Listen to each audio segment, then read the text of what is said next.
Many people worry about making the right decisions in life. In this video, I will explain how you can do that and what to do if you realize you have made a mistake. Please join me. Welcome, I'm Dr. Michael Paterson, clinical psychologist. For years I've been working with people to help them achieve their maximum potential. I want to help you achieve what you are truly capable of. When we want to make the right decision, we need to have a clear head. In order to do that, the cortex, that wrinkly bit in the brain that we use for solving problems and thinking things through, is where we do our rational thinking, where we make decisions. Our thinking is impaired if we are tired or if we are stressed or anxious in any way. When we're stressed and anxious, the functioning of the brain moves to a different level. It moves to a deeper, more primitive level, the limbic system. And in the limbic system, we have a survival response. That does not lend to rational thinking and rational decisions. If we are stressed, then what we need to do is to lower the arousal level. So when we are stressed, the primitive part of the brain sees this as a threat to us. It sounds an alarm and stress hormones get released, and we go into a state of increased physiological and emotional arousal. We have activated what's called the sympathetic nervous system. It's switched on, it's up here. Down here we have the parasympathetic nervous system. It is now switched off.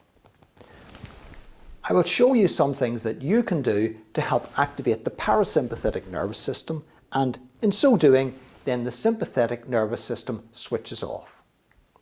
So when you're highly aroused, you can't be relaxed.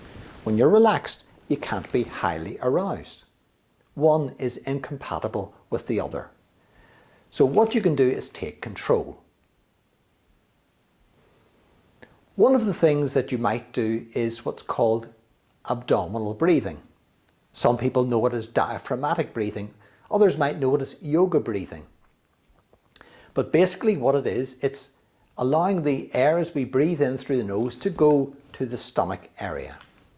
So we push the stomach out as we breathe in, and the diaphragm, that muscle below the lungs, can move down as the lungs inflate. Some people have difficulty with this, and one way to get around it is to imagine there's a balloon in our stomach and we're trying to inflate that with the air going in through the nose. So pushing the stomach out as we allow that balloon to inflate, like this. Hold the breath for a few seconds, then exhale through the mouth. We can get into a very relaxed pattern, such as this.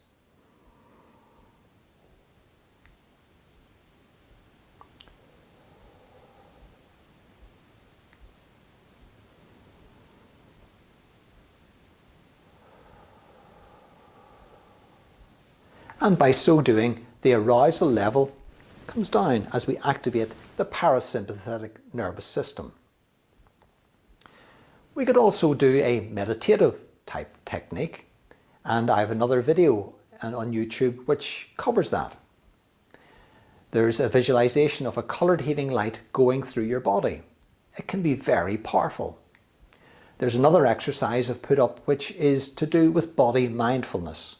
By doing either of those or both of those interchangeably, then we can still activate the parasympathetic nervous system and allow that arousal level to go down. I mentioned earlier that another thing to avoid when we're making decisions is tiredness. So if you are tired, put off making the decision. Don't rush it. Allow yourself to rest. When you have rested, your head will be clear. You can then make a decision. So now that we have got ourselves into the right frame of mind, having a clear head, what can we do?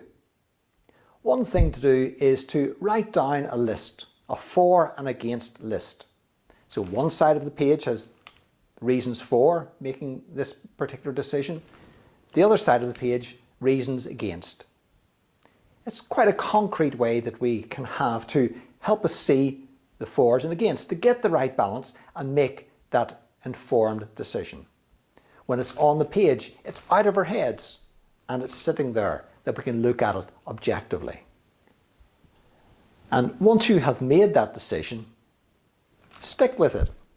Go down that path and evaluate how things are unfolding. From time to time, you will find that you may well have made the wrong decision.